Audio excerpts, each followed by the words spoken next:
Bonjour les amis, bonjour à vous qui envisagez de changer de vie, vous qui faites partie des 75% de la population française qui en rêve, mais qui n'ose pas encore. Alors aujourd'hui, on va parler de désillusion, de désenchantement, de déconvenue.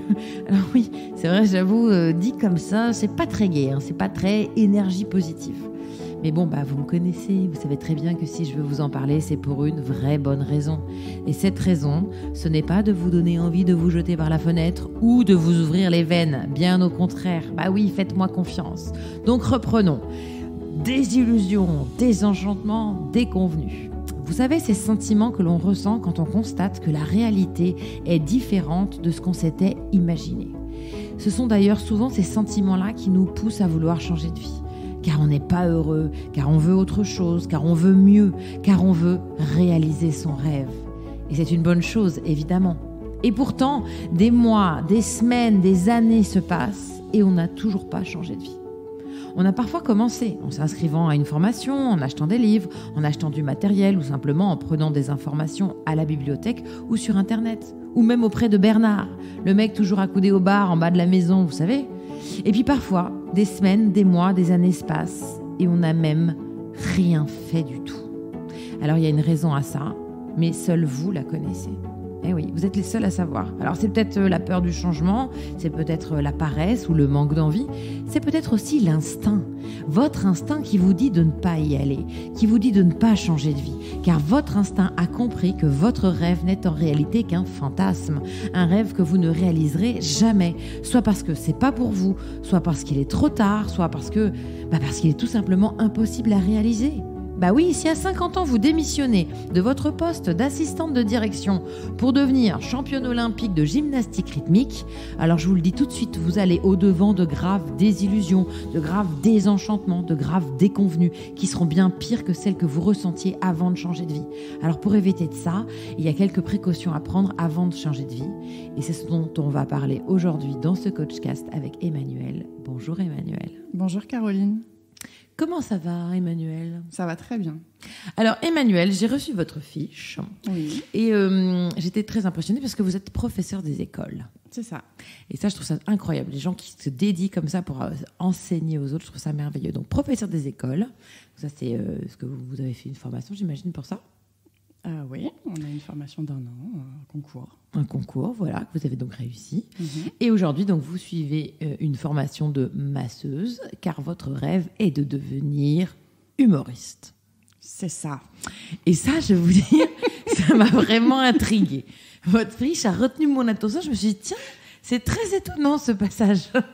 C'est exactement ça. Ouais. Alors, première question, pourquoi une formation de masseuse ?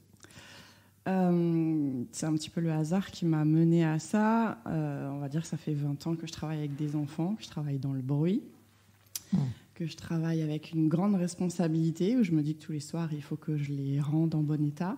Il faut qu'ils apprennent toute la journée. Et j'ai suivi une formation de massage en suivant une amie. Et quand j'ai commencé, je n'ai pas pu m'arrêter. Il a fallu que je recommence, que je me réentraîne sur des amis, et ça m'a passionnée. Donc vous avez une passion ? Oui. D'accord. Et alors, pourquoi est-ce que dans la case, quand je vous ai envoyé la fiche, qu'est-ce que vous voulez devenir de votre rêve, vous avez mis humoriste et pas masseuse ? Parce que c'est comme si masseuse, c'est ce que je pense pouvoir faire, ce que je m'autorise à faire. Et humoriste, c'est exactement ce que vous disiez tout à l'heure. J'ai l'impression que c'est de l'ordre du fantasme et que c'est pas pour moi. C'est pas pour vous. Et alors, pourquoi ça serait pas pour vous ? Parce que j'ai déjà 45 ans. D'accord, ça c'est un élément à prendre en compte, évidemment. Voilà. Parce que, je ne sais pas, j'ai l'impression d'être très loin de cet univers et surtout, je ne suis pas sûre d'oser.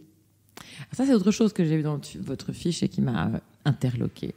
C'est que quand il y a une case où je vous ai posé la question, qu'avez-vous fait pour réaliser ce rêve ?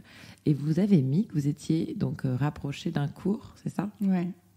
D'un cours d'improvisation ? Oui. Et donc, vous n'y êtes pas allé. Et là, je me suis dit, donc masseuse, vous avez osé y aller ? Oui. Il n'y a pas eu de problème pour ça ? Non. Mais par contre, ce cours d'impro, qui est un cours en plus. Oui. Donc, il n'y avait pas de grave danger, de mise en danger par rapport à un spectacle où on vous jette sur une scène devant 3000 personnes. On dit, vas-y, va les faire rire. Là, je comprends qu'on se dise, bah oui, mais qu'est-ce que je dis? Un cours. Donc, c'est pour ça que tout à l'heure, quand j'ai fait l'introduction, je parlais d'instinct. Parce que moi, j'ai trouvé ça assez étonnant chez vous. C'est tous ces éléments. Donc, vous faites une formation de masseuse. Vous l'avez dit vous-même, vous avez déjà 45 ans. Et alors, attention, je précise immédiatement quelque chose de très important. L'âge ne doit pas empêcher de changer de vie. La seule chose, c'est que c'est un élément à prendre en compte. Parce que comme tout à l'heure, je parlais de la gymnastique. Si vous avez 50 ans, vous pouvez vous mettre à la gymnastique. La seule chose, c'est que vous ne deviendrez clairement pas champion olympique. Enfin, il faut le savoir. Ça, c'est sûr. Il n'y a pas de... même un miracle. Enfin, à part si vous avez une marraine qui est une fée et qui fait abougoudoubi, ça n'arrivera jamais. Donc, il vaut mieux le prendre en compte. Pour autant, ça ne vous empêche pas de faire de la gymnastique. C'est ça, tout à fait. Du coup, quand vous avez contacté cette troupe d'impro, pourquoi vous n'avez pas osé y aller? Je pense que je me suis vue. Là-bas et je me suis dit, je ne vais pas oser participer. Je ne vais pas oser. En anticipation. Vous n'avez même pas essayé. Parce que, effectivement, si vous y allez et que vous n'osez pas, qu'est-ce qui se passe? Je ne sais pas, un moment très gênant. Avec ça, vous ne pourriez pas... Vous qui êtes prof, ouais. Franchement, qui gérez... je ne sais pas combien d'enfants vous avez. Là, actuellement, j'en ai une quinzaine, mais on peut en avoir 25. Oui. Non, mais c'est marrant de voir comme quoi, des fois, on s'est mis dans la tête des barrières toute seule. Vous êtes capable de faire des choses extraordinaires avec les enfants qu'à la moitié de l'humanité ne serait pas capable de faire. Et juste d'assister à un cours. C'est-à-dire que je ne pense même pas qu'on vous forcerait à vous mettre en danger. C'est-à-dire qu'au pire, vous ne participez pas ou vous dites non merci, je ne le sens pas. Ça reste un hobby, normalement, ou en tout cas, au moins un cours d'improvisation. Et alors, pourquoi l'improvisation? Parce que c'est une troupe qui est dans ma ville et que j'ai vue une fois et que j'ai trouvé très chouette. D'accord. De qualité et qui avait l'air très bienveillant. Donc, vous les avez vus et vous avez eu le courage de les approcher. Voilà, ça s'arrête Alors, là. Vous avez fait quoi pour les approcher? J'ai été discuter avec eux dans un salon où on présente les activités qu'il y a dans la ville. Voilà. Et j'ai proposé à mon fils d'y aller. À l'excuse. Voilà, c'est ça. Je lui ai dit, mais vas-y, je suis sûre que ça va te plaire. Je t'accompagnerai en voiture tous les jours. Je t'attendrai même pendant que tu fais ce cours d'improvisation. Je resterai dans la salle et j'en profiterai sans que ça se sache. Et votre fils y est allé? Ouais. Ah oui, mon fils a fait un stage, ouais. Et il a aimé? Il a adoré. Et du coup, vous vous êtes dit, c'était pour moi? Non, je me suis dit, là, tu es en train de projeter un truc sur ton enfant, laisse-le tranquille. Ça, c'est vrai. Voilà, c'est ça. Bon, et du coup, donc vous n'êtes pas allé faire ce cours? Non. Et est-ce que vous le regrettez un peu? Je me dis que c'est pas définitif. Bien. Que je peux très bien y retourner bientôt. Oui, quand? Je ne sais pas. Non, mais ça, c'est important. C'est de dire, OK, vous vous êtes fixé, vous l'avez écrit. Votre rêve, c'est de devenir humoriste. Oui. C'est votre rêve. Donc, c'est vous qui l'avez fixé toute seule. Même si vous avez une passion qui est d'être masseuse. Oui. Qui est déjà un autre rêve aussi. Ça n'a jamais été un rêve, ni jamais pensé auparavant. Alors que humoriste longtemps avant? Oui. Depuis combien de temps? Je sais pas, j'ai l'impression que c'est depuis toujours. D'accord. Alors, depuis toujours, et vous n'avez rien fait pour l'atteindre? Mais je crois que je ne le savais même pas. D'accord. C'est intéressant, ça. Comment ça se fait? Je pense que j'ai vu tous les humoristes qui existent actuellement. Il y en a que j'ai vu 5, 6, 7 fois, et je croyais que c'était une norme. Et quand je parle autour de moi, t'as vu un tel? T'as vu le spectacle de machin? Je me dis, bah non, je sais pas qui c'est. Comment ça, tu sais pas qui c'est? Et en fait, j'ai vu à peu près tout le monde à ses débuts. Et je me suis rendu compte que ça me passionnait vraiment et que s'il y avait une vanne que j'avais loupée, que je n'avais pas entendue, je reprenais une place pour retourner au spectacle pour réentendre la vanne. Et voilà. Donc vous avez une passion pour quoi? Pour les mots, pour l'humour, pour la prise de parole, le risque? Parce que là, c'est une passion que vous avez en tant que spectatrice. Oui. Parce que c'est encore autre chose. Oui. Moi, par exemple, j'ai une passion pour la musique, vraiment. Mais j'ai fait 7 ans de piano. Et je suis une insulte à la musique, vraiment. C'est-à-dire, j'ai acheté un piano, j'essaye, de temps en temps, je joue un peu, bon, c'est catastrophique. Donc voilà, je me contente de l'écouter et j'adore la musique. Elle me procure des sensations extraordinaires. Vraiment, dès que je vais pas bien, j'ai une méthode. Dès que j'ai un coup de cafard, j'ai des playlists coup de cafard, playlist ceci, playlist cela, playlist énergie positive, playlist pour danser. Voilà, en fonction de mes énergies, j'écoute des musiques parce que ça me permet de changer ma vie et ça m'aide à la contrôler. Donc vraiment, j'ai une passion pour ça, mais à aucun moment je me suis dit que je pourrais écrire de la musique. Ça m'est jamais venu à l'idée, vraiment. Et je pense que c'est une bonne chose pour le monde de la musique, parce que je suis vraiment pas bonne et je chante faux en plus. Enfin vraiment, c'est une totale. J'ai même pas d'oreille, donc voilà. Donc vous avez, ça c'est clairement une passion pour en tant que spectatrice. Oui. Et donc après, vous vous êtes projetée, vous aviez envie d'être sur scène? Oui, je pense vraiment. Je pense que je me suis toujours projetée sans jamais rien dire, sans jamais le... Vous êtes timide, Emmanuelle? Oui, très. Je suis très, très timide. Je pense que j'ai beaucoup de choses à dire. Mais quand je suis à l'aise, je crois, j'ai même du mal à le dire, mais je crois que je suis assez drôle.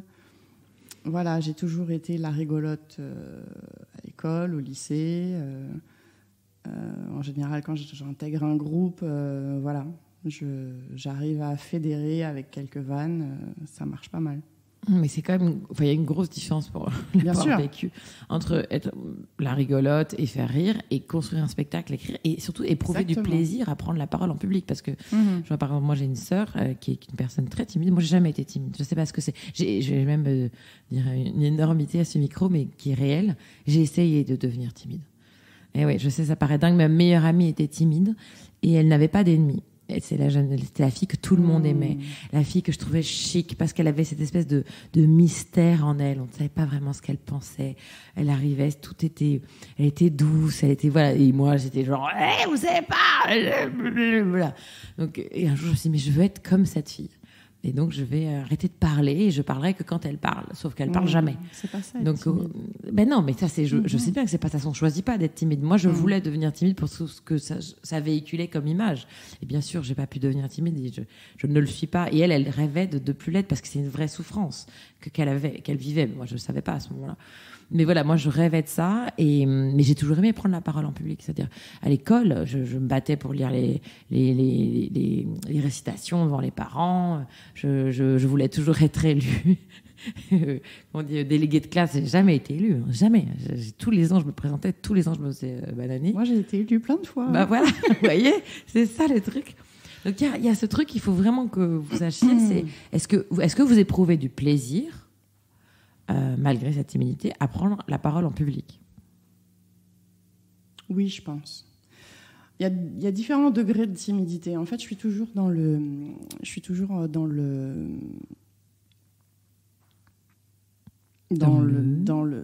je me force un petit peu. Je me dépasse, je me lance. J'ai besoin de me lancer, j'ai besoin de me dépasser. Donc au départ, il y a quand même, il faut passer au-dessus d'une certaine souffrance, difficulté en tout cas. Oui, je dirais pas de la souffrance, de la timidité, de la réserve. Mais après, une fois que j'y suis, je me sens bien. Quand on est maîtresse d'école, on est un petit peu en représentation toute la journée. Oui. On rentre dans un rôle et toute la journée, on s'exprime face à des enfants et il n'y a pas que de l'apprentissage, il y a plein de moments de vie différents. Et j'ai pas trop de difficultés à prendre la parole devant même un groupe d'adultes, à m'exprimer, ça va. Mais le fond reste timide, oui.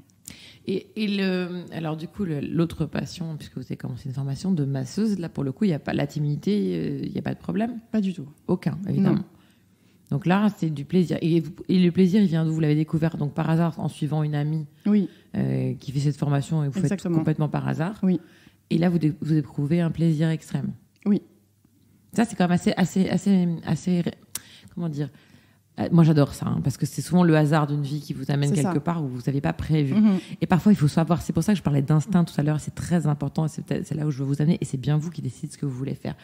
Et tout ce que je peux vous dire, moi, c'est que devenir humoriste, c'est quelque chose qui est très difficile, mais comme beaucoup de métiers. Hein, je ne viens pas dire que c'est plus difficile qu'un autre.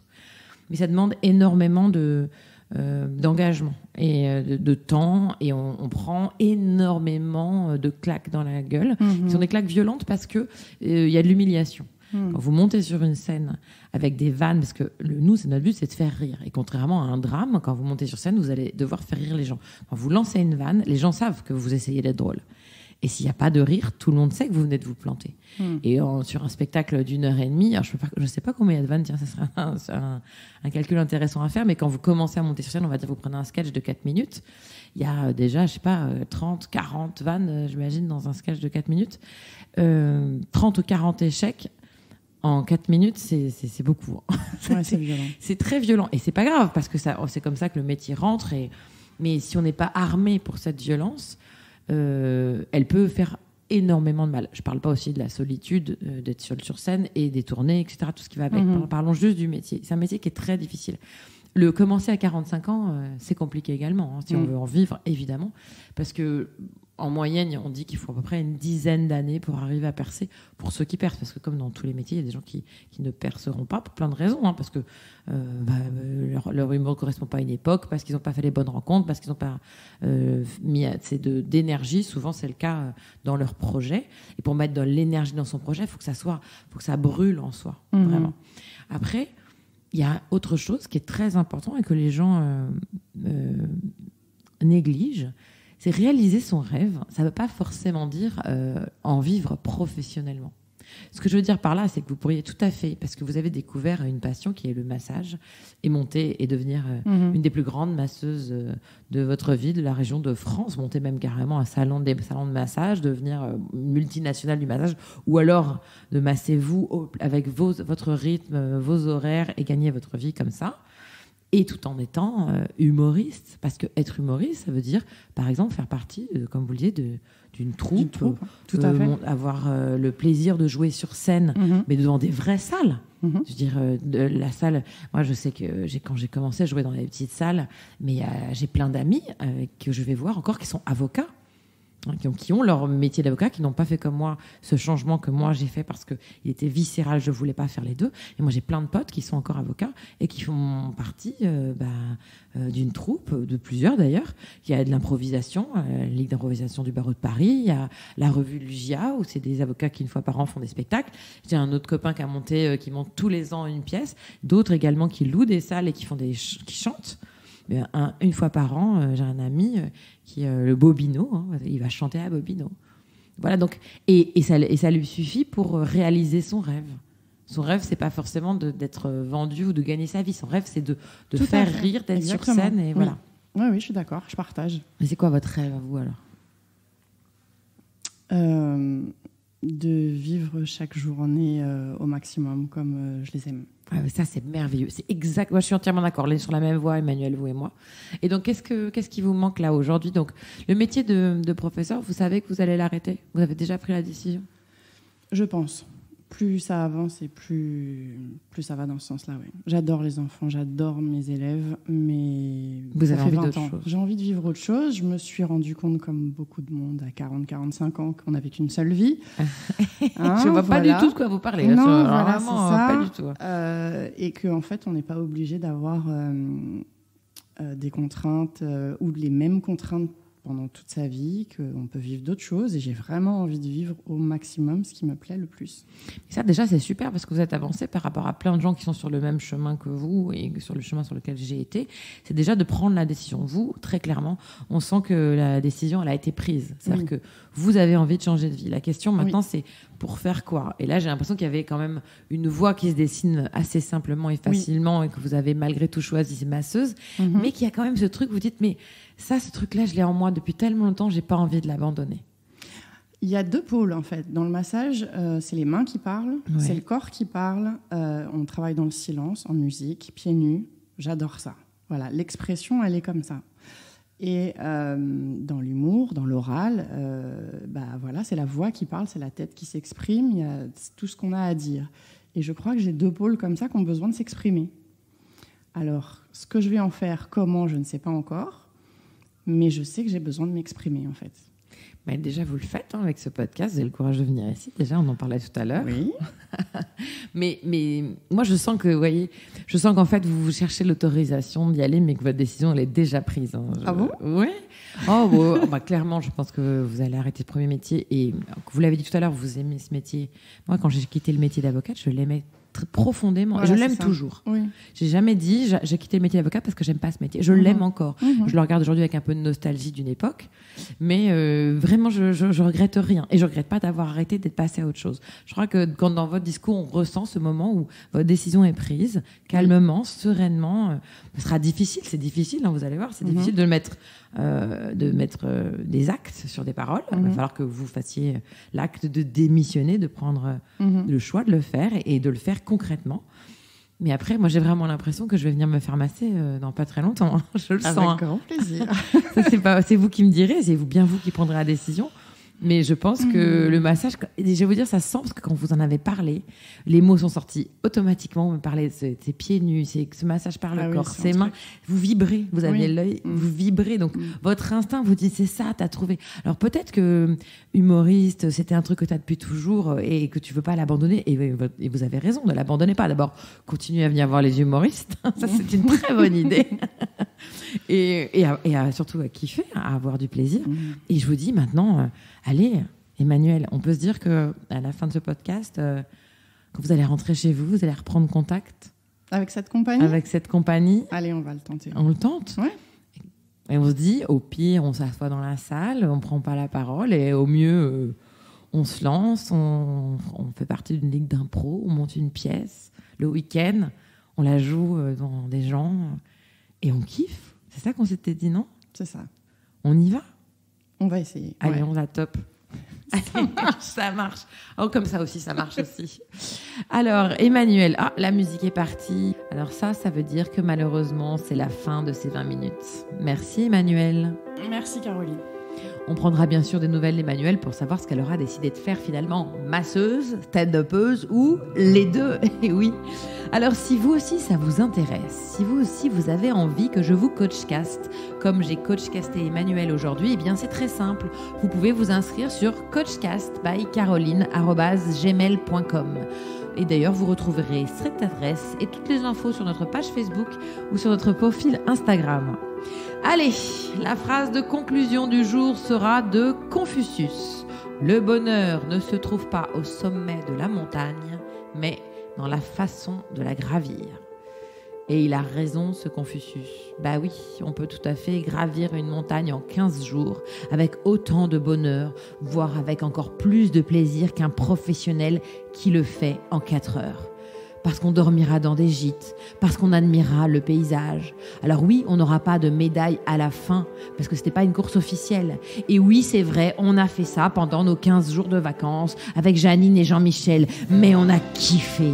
Et on a réalisé notre rêve, celui de monter au sommet du Mont Blanc, ou du Machu Picchu, ou même de la petite colline d'en face. Bah oui, je vous l'ai dit, il n'est jamais trop tard pour réaliser son rêve, et croyez-moi, monter la petite colline d'en face à 92 ans, en déambulateur, ça peut prendre 15 jours. Alors quand on a un rêve, on n'est pas obligé de tout quitter pour le réaliser. Non, on dit stop à la dictature du changement de vie. On peut réaliser son rêve en le vivant autrement, en le faisant en hobby, en loisir, en passe-temps. On peut vivre sa passion les week-ends ou même pendant les vacances. Oui, on peut devenir pour le plaisir accordeur, banquier. Oui, banquier, mais alors uniquement pour le Monopoly. On peut devenir pour le plaisir fabricant de carreaux, galeriste, hacker, illustrateur, jardinier, kebabier, maçon, centenier, urbaniste, mais également prof des écoles, masseur. Allez les amis, choisissez votre rêve et on se retrouve très vite avec un nouvel invité dans un nouvel épisode. Je vous embrasse.